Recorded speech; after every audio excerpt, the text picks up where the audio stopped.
सभी को मेरा फिर से नमस्कार। मैं अभिमन्यु आप सबका स्वागत करता हूं आपके अपने YouTube चैनल संजीवनी बायोलॉजी क्लासेस में। आज का जो वीडियो है वो कल का ही सक्सीडर है। आज हम कल वाले वीडियो को कंप्लीट करेंगे, कंटिन्यू करके पहले उसको ख़त्म करेंगे। हम हेल्थ के बारे में बात कर रहे थे, हेल्थ के बारे में हमने कल थोड़ी चर्चा की थी। आज मैं उसको मैं पूरा कर दूँगा। आज हमने कल देखा कि किस तरह से हम हेल्थ को अपने अकॉर्डिंग डिफ़ाइन करते हैं। मैंने आपको कल बताया, मैं आपको फिर से रिपीट कर देता हूँ कि हेल्थ को नॉर्मली हम जो नॉर्मल लोग हैं वो क्या करते हैं कि हम अपने फिजिकल हेल्थ से उसको रिलेट कर लेते हैं कि भाई ये फिजिकली फिट है, बीमारी कोई नहीं है शरीर में, तो हम पूरी तरह से हेल्दी हैं। लेकिन मैंने आपको दो एस्पेक्ट्स और बताएं कि मेंटली और सोशली फिट भी होना काफ़ी ज़रूरी है। तो क्योंकि हम साइंस पढ़ रहे हैं तो हम फिजिकल हेल्थ के बारे में ही बात करेंगे, बॉडी के हेल्थ के बारे में बात करेंगे। यानी कि जो फिजिकल फिटनेस है, बॉडी में जितने भी ऑर्गन्स हैं वो कितने फिट हैं, वो किस तरह से काम कर रहे हैं, वो कितने प्रॉपर वे में काम कर रहे हैं। तो बॉडी ऑर्गन्स में अगर कोई प्रॉब्लम होता है, बॉडी ऑर्गन्स में अगर कहीं कोई प्रॉब्लम हो गई, कोई दिक्कत हो गई, तो हम उसका इलाज करते हैं, उसका ट्रीटमेंट करते हैं ताकि हम फिजिकली फिट रह सकें। तो फिजिकल डिजीज़ की बात करें तो हमें वो बीमारी कब हुआ, इस बेसिस पे। अब कब हुआ का कहने का मतलब है कि बीमारी जन्म से पहले मतलब जब हम जन्म लिए तब से ही हमारे शरीर में वो बीमारी साथ में हमारे साथ आया। यानी कि वो जब हम माँ के गर्भ में थे तभी से वो बीमारी भी हमारे साथ साथ डेवलप हो रहा था। लेकिन जब हम जन्म ले लिए मतलब जन्म के बाद में कभी कोई बीमारी हो गई तो वो बीमारी अलग कैटेगरी में आती है। यानी कि अगर हमारे जन्म के साथ साथ हमें कोई बीमारी है तो उसको हम लोग कॉन्जेनाइटल डिजीज़ बोलते हैं। और जन्म के बाद अगर हमें कोई बीमारी हो गई, कभी भी हो गई, 10 साल के बाद, 12 साल के बाद, 20 साल, 50 साल, कोई भी बीमारी, तो उसको एक्वायर्ड डिजीज़ हम लोग बोलेंगे। तो हमने क्या किया, डिजीज़ेज़ को दो कैटेगरी में डिवाइड कर दिया। एक कैटेगरी को हम लोग एक में हम लोगों ने रखा कॉन्जेनाइटल डिजीज़ेज़ और दूसरे में रखा एक्वायर्ड डिजीज़ेज़। कॉन्जेनाइटल में हम लोगों ने उन बीमारियों को रखा जो बाय बर्थ हमारे बॉडी में होते हैं, और एक्वायर्ड में हमने उन डिजीज़ेज़ को रखा जो जन्म के बाद कभी भी हो गए, किसी भी कारण से हो गए। उसके बारे में हम बात करेंगे। तो पहले हम कुछ कॉन्जेनाइटल डिजीज़ की बात कर लें, यानी कि जन्म के साथ साथ ही वो हमारे साथ, वो शरीर में वो बीमारी हमारे साथ हो गई। तो उसमें क्या क्या कारण हो सकते हैं। पहला कारण होता है म्यूटेशन, दूसरा कारण होता है क्रोमोसोमल एबरेशन, और तीसरा कारण हो सकता है एनवायरमेंटल फैक्टर। ये ऐसे कारण हैं ना कि ये कारण से माँ के गर्भ में ही बच्चों को कोई ना कोई प्रॉब्लम हो गया, उसके शरीर में कोई ना कोई प्रॉब्लम आपको देखने को मिल जाएगा। अब हम बात करेंगे म्यूटेशन की। म्यूटेशन क्या है? देखिए, म्यूटेशन को समझने के लिए पहले हमें डीएनए को समझना होगा। डीएनए क्या होता है? डीएनए सेल का इंफॉर्मेटिव सेंटर होता है। जैसे मोबाइल के अंदर एक सर्किट है, सर्किट में बहुत सारे चिप्स लगे होंगे जो मोबाइल को इन्फॉर्म कर रहे हैं, मोबाइल को कमांड दे रहे हैं कि भाई तुमको किस तरह से काम करना है। जैसे ये हमारा पूरा बॉडी है, बॉडी को ब्रेन कमांड करता है, ब्रेन जिस तरह से जो कहता है बॉडी को, बॉडी वही काम करता है। उसी तरह से सेल के लिए जो भी सेल करेगा, सेल को जो कुछ भी करना है, सेल का डीएनए उसको कमांड करेगा। यानी कि आप कह सकते हैं कि सेल का जो ब्रेन है वो डीएनए है। डीएनए काफ़ी लंबा होता है, और डीएनए में जो इन्फॉर्मेशन होते हैं वो कोडेड फॉर्म में होते हैं, यानी कोड के फॉर्म में उसमें इन्फॉर्मेशन अवेलेबल होता है। सेल को क्या, कब, कैसे और क्यों करना है, ये सारे के सारे पहले से ही डीएनए में लोडेड हैं। डीएनए ही उसको कहता है, सेल को कहता है कि तुमको क्या करना है, सेल को किस तरह का प्रोटीन बनाना है, सेल को कब डिवाइड करना है, सेल को जो कुछ भी करना है, जैसे करना है, वो उसे डीएनए बताता है। तो अगर समझिए कि सारा का सारा इन्फॉर्मेशन उसके डीएनए में अवेलेबल है। अब डीएनए में कहीं कोई चेंज आप कर देते हैं, किसी तरह से, किसी भी कारण से, फॉर एनी रीज़न, अगर डीएनए में कोई चेंज आता है तो सेल क्या करेगा, उसके अकॉर्डिंग ही काम करेगा। सेल को क्या करना है, सेल को जो इन्फॉर्मेशन मिल रहा है वो उसी तरह से काम करेगा। इसको मैं आपको एक एग्जांपल देके समझाता हूँ। मान लीजिए कि आपके पास अभी जो बुक है किसी भी सब्जेक्ट का, मान लीजिए बायोलॉजी का ही जो बुक है, आपको उसमें जो भी लिखा हुआ है आप उसी को पढ़ लेंगे। आपको क्या मालूम है बुक में गलत लिखा है कि सही लिखा हुआ है? तो जो कुछ भी बुक में लिखा है आप उसको पढ़ लिए, यानी आपके लिए इन्फॉर्मेशन का जो सोर्स है वो बुक है। अब ज़रा आप उसको क्या करेंगे, उस बुक की एक ज़ेरॉक्स कॉपी निकालिए, लेकिन ज़ेरॉक्स निकालने से पहले उसके जो कंटेंट है, मतलब उसके सेंटेंसेस में थोड़ा चेंज ला दीजिए और फिर उस बुक को आप किसी फ्रेंड को दे दीजिए। तो आपके फ्रेंड के पास जो बुक गया उसके कंटेंट में थोड़े चेंजेस हैं, लेकिन आपका दोस्त वही पढ़ेगा जो उसके बुक में लिखा हुआ है। आप बात समझ पा रहे हैं? यानी कि इंफॉर्मेशन सोर्स में जो चीज़ अवेलेबल है, जिसको इंफॉर्मेशन मिल रहा है वो वही काम करेगा। यानी कि सब कुछ डिसाइड करेगा डीएनए।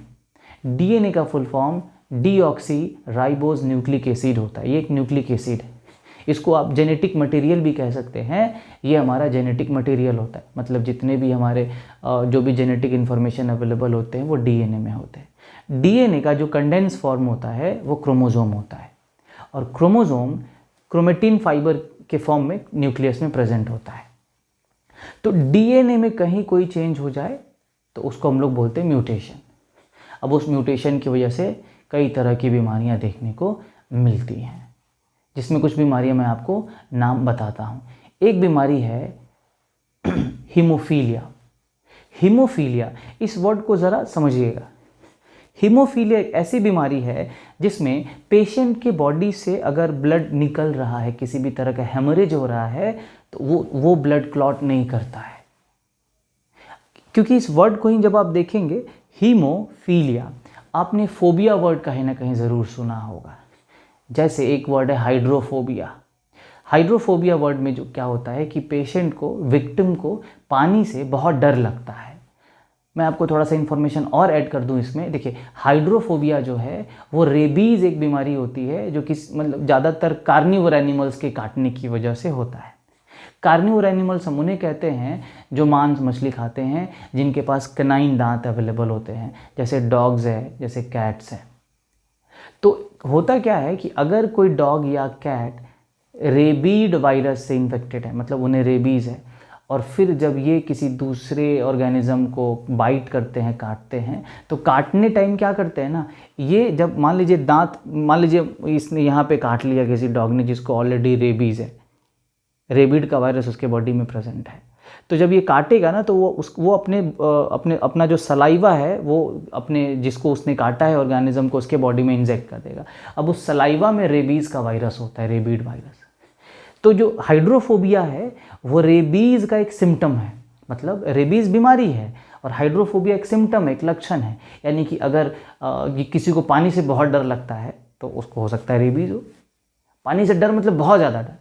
तो फोबिया मतलब डर, तो उसी का अपोजिट वर्ड है फीलिया। फीलिया मतलब होता है लव, अट्रैक्शन। और हीम वर्ड जो है वो ब्लड के आरबीसी के हीमोग्लोबिन से आया है। तो आप इसको ऐसे लर्न कर सकते हैं, हीम मतलब ब्लड, यानी कि एक ऐसी बीमारी, हीमोफीलिया एक ऐसी बीमारी है जिसको ब्लड से बहुत लगाव है, ब्लड से बहुत प्यार है। यानी कि अगर ब्लड निकल रहा है, कहीं कोई कट लग गया, तो ब्लड भाई कहता है कि हीमोफीलिया कहता है ब्लड तुम निकलते रहो, मुझे तुमसे बहुत प्यार है। तो ये हीमोफीलिया जो है ये भी म्यूटेशन की वजह से होता है, डीएनए में कहीं किसी चेंज की वजह से ये बीमारी होती है। उसके बाद एक और बीमारी का मैं नाम बताऊं, सिकल सेल एनीमिया।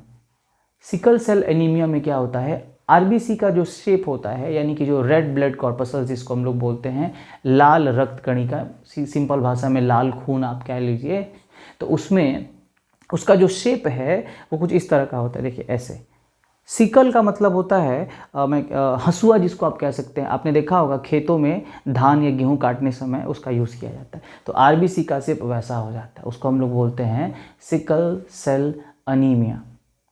एक और बीमारी है जिसका नाम है फिनाइल कीटोनूरिया।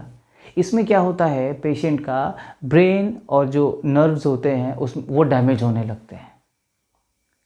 तो ये कुछ बीमारियां हैं जो म्यूटेशन की वजह से हुई हैं। दूसरा कारण मैंने आपको बताया, क्रोमोसोम में कोई गड़बड़ी हो गया या क्रोमोसोम के नंबर में कहीं कोई कमी या अधिकता हो गई। तो उसी तरह से 2-3 बीमारियों को मैं नाम आपको बताता हूँ। एक बीमारी है पटाऊ सिंड्रोम, एक है टर्नर सिंड्रोम, एक है क्लाइनफेल्टर सिंड्रोम और एक है डाउन सिंड्रोम। क्लाइनफेल्टर सिंड्रोम जो है वो मेल्स में देखने को मिलता है। मेल्स में यहाँ पे एक्चुअली जब क्रोमोसोम की बात करते हैं तो ह्यूमंस में ह्यूमन के बॉडी के सेल्स में जो नॉर्मल नंबर ऑफ क्रोमोसोम होना चाहिए वो 23 पेयर होता है, या यूँ कहिए होना चाहिए। अगर इसमें कहीं कोई गड़बड़ी हुई तो फिर दिक्कत हो जाएगी, फिर हमारे बॉडी में कोई नया चेंज देखने को मिलेगा। तो होता क्या है ना यहाँ पे कि जो मेल क्लाइनफेल्टर सिंड्रोम से सफ़र कर रहा है उसमें एक्चुअली हमारे 23 पेयर क्रोमोसोम्स में जो 23rd पेयर क्रोमोसोम यानी कि जो सबसे लास्ट पेयर क्रोमोसोम का होता है ना वो बिल्कुल डिफरेंट होता है। 23rd पेयर क्रोमोसोम जो होता है वो सेक्स क्रोमोसोम होता है, मतलब वो किसी भी ह्यूमन बीइंग का जेंडर डिसाइड करता है। तो वही 23 पेयर क्रोमोसोम में वन पेयर में क्या होता है, एक क्रोमोसोम मेल में एक्स होता है और दूसरा वाई होता है।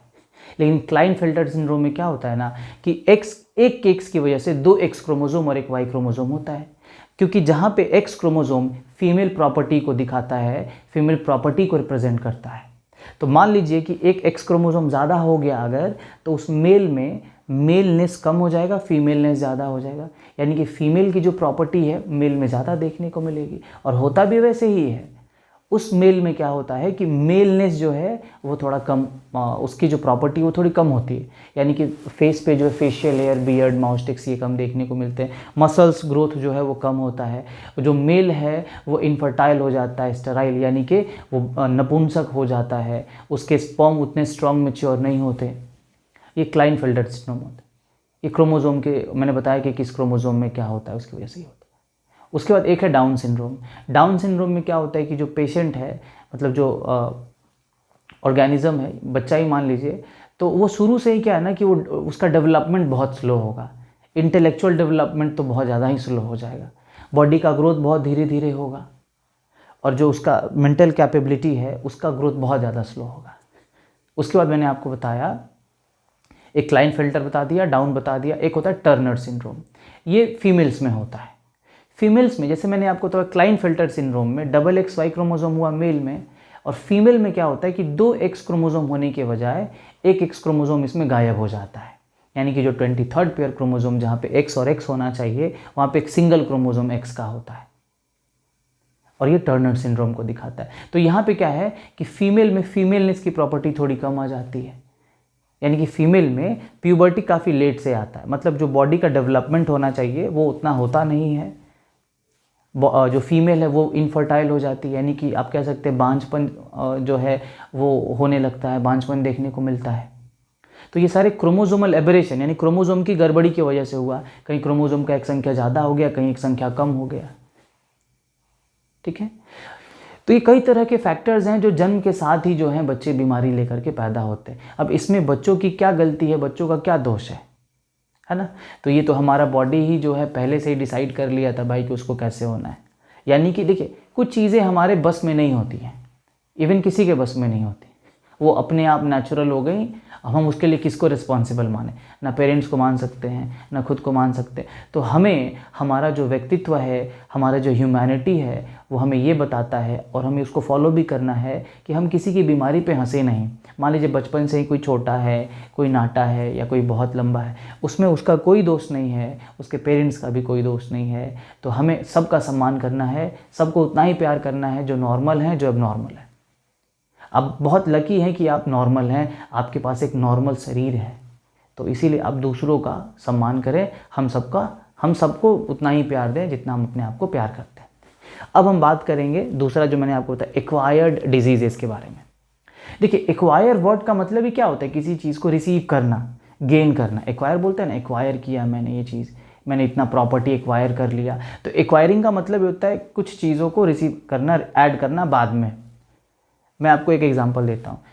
आपको पता है स्किल और टैलेंट में क्या डिफरेंस होता है? आपने बहुत लोगों को बोलते हुए सुना होगा कि उसमें ये टैलेंट है, उसमें ये स्किल है, लेकिन हमें ये वर्ड बोलने से बचना चाहिए। स्किल का मतलब होता है कि जो चीज़ सीख के अपने अंदर लाया गया हो। जैसे मान लीजिए कि आपने डांस कहीं से सीखा है ना, आपने डांस माने कहीं से सीख के उसको सीखा है, और कोई है जो बचपन से उसके पास ऐसे मूव्स हैं कि उसको सिखाने की ज़रूरत ही नहीं पड़ती। तो बचपन से अगर आपके पास कुछ स्किल है, माने कोई कुछ क्वालिटी है, तो आप बोलेंगे कि वो टैलेंट है। और अगर आपने कोई चीज़ सीखा है तो वो आपका स्किल है। ठीक उसी तरह से बचपन से जो बीमारी हमारे साथ पैदा हुई है डीएनए की वजह से, डीएनए में गड़बड़ी की वजह से, क्रोमोसोम में गड़बड़ी की वजह से, उसको हम लोग बोलते हैं कॉन्जेनाइटल डिजीज़। और जन्म के बाद किसी कारण से कोई बीमारी हो गई, हो सकता है हमने ठीक से खाना पीना नहीं खाया हो सकता है बीमारी फैल के हमारे बॉडी में चली आई हो सकता है हमारा एनवायरनमेंट इतना गंदा हो कि मत पूछिए। तो इस तरह से अगर ऐसी बीमारियां हमें होती है तो हम उसको किस कैटेगरी में रखेंगे? एक्वायर्ड डिजीज़ में रखेंगे। अब फिर एक्वायर्ड की जब हम बात करते हैं, यानी कि जन्म के बाद कुछ दूसरे कारण की वजह से ये बीमारी हो गई, तो ये भी हम यहाँ पे भी उन बीमारियों को दो कैटेगरी में डालेंगे। एक को डालेंगे कम्युनिकेबल डिजीज़ में और दूसरे को डालेंगे नॉन कम्युनिकेबल डिजीज़ में। फिर से मैं बता दूँ, ये दोनों ही किस में आएंगे? एक्वायर्ड में आएंगे। कम्युनिकेबल वर्ड कैसे बना है? कम्युनिकेशन से। कम्युनिकेशन का मतलब क्या होता है? कम्युनिकेशन का मतलब होता है, आपने ये वर्ड संचार के माध्यम में सुना होगा, मतलब जब हम एक दूसरे से बात करते हैं, एक दूसरे से कम्युनिकेट करते हैं, उसको बोलते हैं कम्युनिकेशन। अब मान लीजिए मैं यहाँ पे आपको लेक्चर दे रहा हूँ, आप अपने मोबाइल फ़ोन में ये वीडियो देख सकते हैं। ये किसकी वजह से हुआ?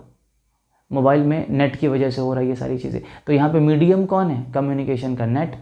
यानी कि जो चीज़ें फैल सकती हैं, एक से दूसरी जगह जा सकती हैं, उसी को हम लोग क्या बोलते हैं? कम्युनिकेबल। समझ आ रहा है बात?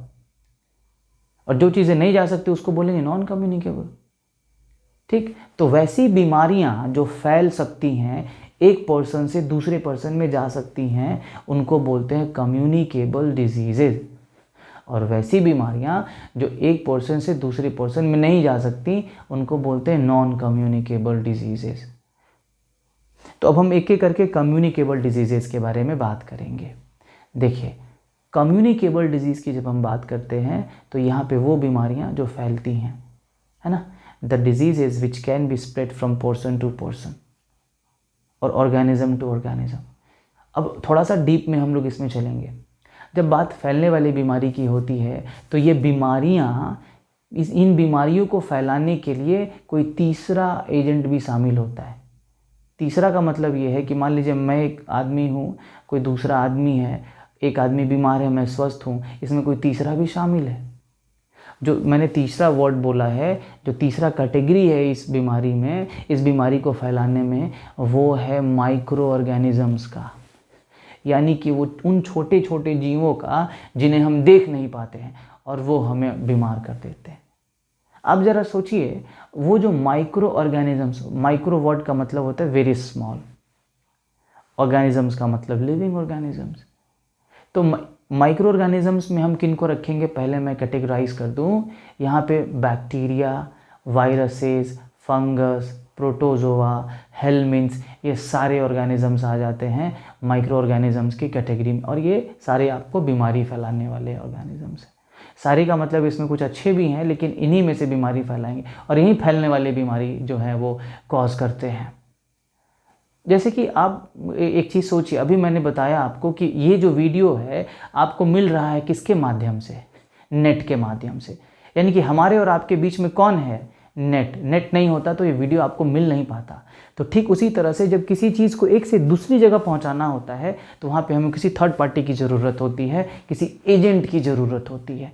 तो यहाँ पे ये जो एजेंसी है वो किसकी है? कौन है ये एजेंट? तो कहेंगे सर माइक्रोब्स है। लेकिन सारे माइक्रोब्स बीमारी नहीं फैलाते हैं। तो जो माइक्रोब्स बीमारी फैलाते हैं, जो छोटे जीव, जो सूक्ष्म जीव बीमारी फैलाते हैं, उन्हें हम साइंस में पैथोजेंस बोलते हैं। पैथोज वर्ड का मतलब ही होता है बीमारी, रोग।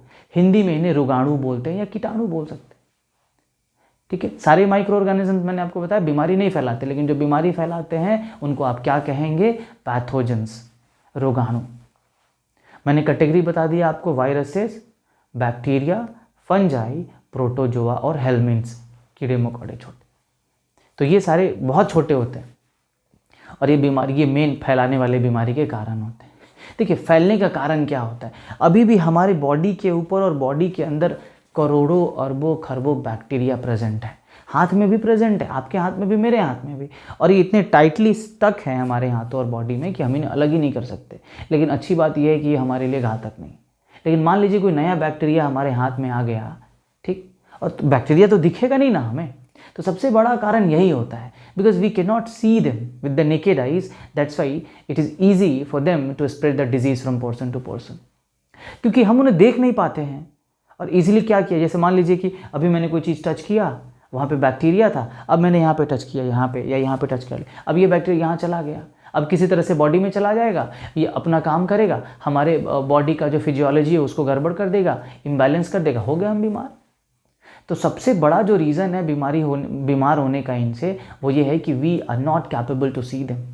हम उनको देख ही नहीं सकते, लेकिन जानते तो हैं। चलिए मान लिया हम नहीं देख सकते, हमारे हाथ में कोई बैक्टीरिया या वायरस है, but each of us know that, हम सब इस बात को जानते हैं कि बैक्टीरिया वायरस हमारे बॉडी में है, हमारे हाथ पे हो सकते हैं, आसपास की चीज़ों पे हो सकते हैं, लेकिन हम अपने आप को मना लेते हैं कि भाई दिख नहीं रहा है तो कैसे होगा। तो आपको मानना होगा कि आपके हाथों पे बैक्टीरिया वायरस लगे होंगे, जर्म्स होंगे। तो आप एक काम कर सकते हैं, आप खाना खाने से पहले जो है हाथ को ठीक से धोइए, अच्छे से उसको क्लीन करिए। देखिए हमारा बॉडी इन सब चीज़ों से इम्यून होता है, उसको मालूम है किस तरह से लड़ना है। आपको क्या लगता है, हमारे बॉडी के अंदर अभी बैक्टीरिया वायरस नहीं जा रहे होंगे? ऑब्वियसली जा रहे हैं, और बॉडी लड़ रहा है, 24 घंटे लड़ते रहता है। लेकिन उसी टाइम पे कोई नया बैक्टीरिया वायरस जो काफ़ी खतरनाक है, बॉडी कभी उसको जानता ही नहीं था, अगर वो घुस गया तो फिर हम बीमार पड़ जाते हैं।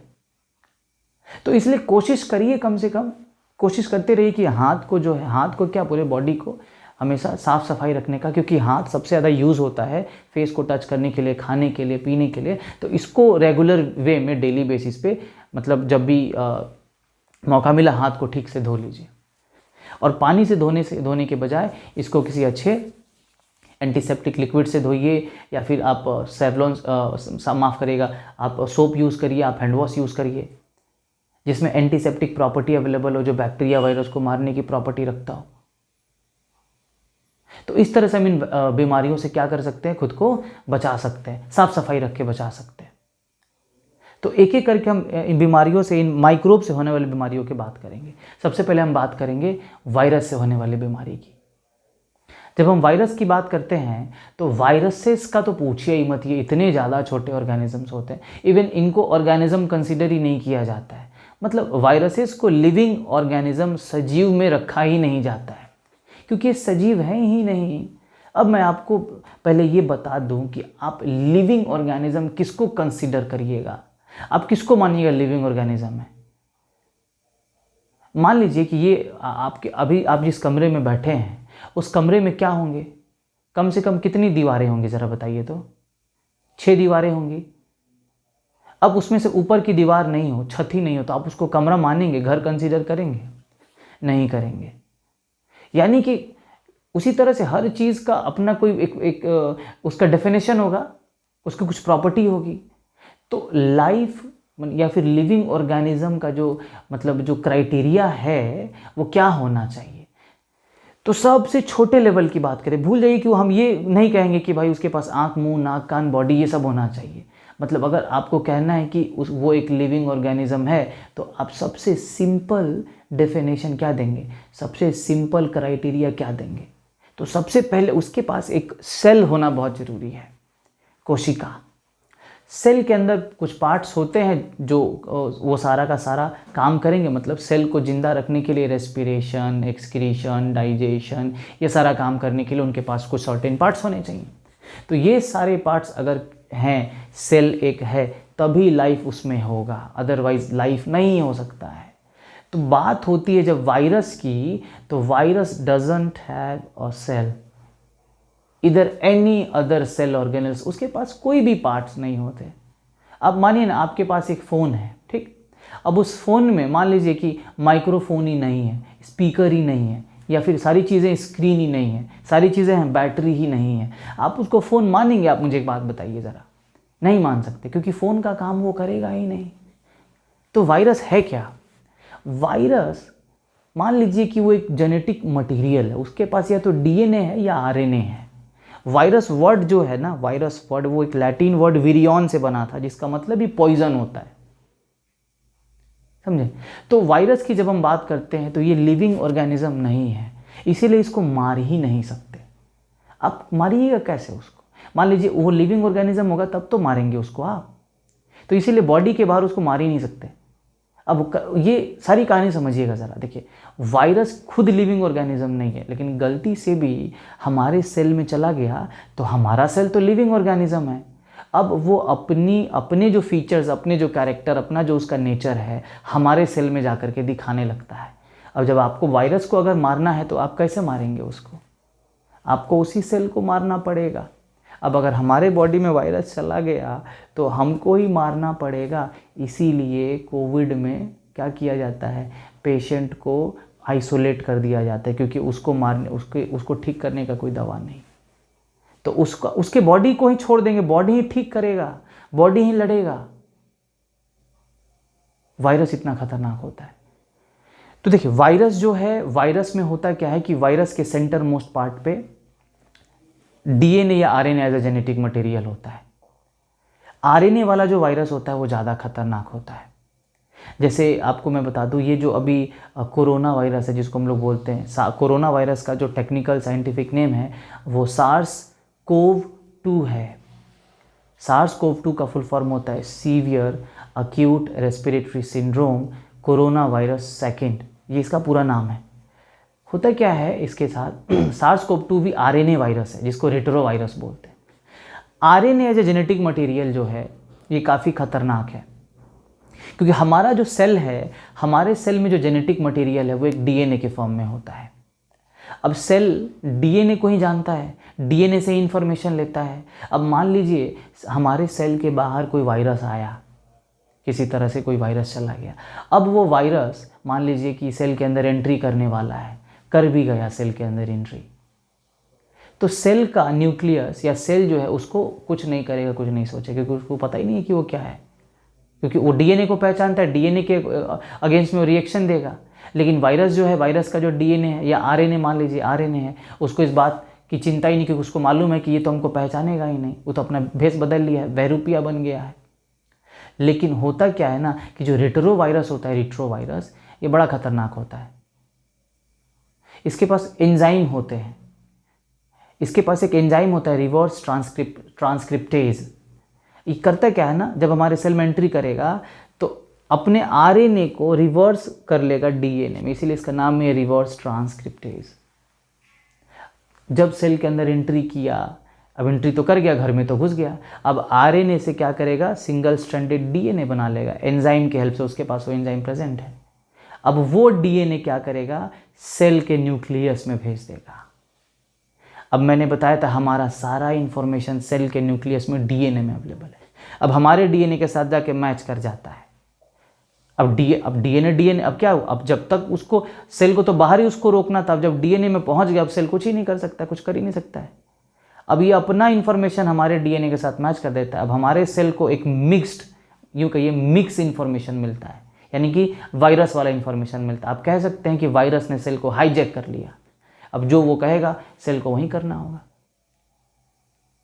अब इस तरह से क्या करता है, बहुत सारे डीएनए की कॉपीज बनाता है वायरस, बहुत सारे कॉपीज बना लेता है और फिर वो सेल को तोड़ करके बहुत सारे नए वायरसेस बना लेता है। इस तरह से पूरे बॉडी को वो क्या करता है, इन्फेक्ट कर देता है। तो ज़रा समझिए, पूरे सेल में वो घुस गया, पूरे सेल को इन्फेक्ट कर दिया। अब अगर आपको वायरस को मारना है, then you have to kill that organism completely.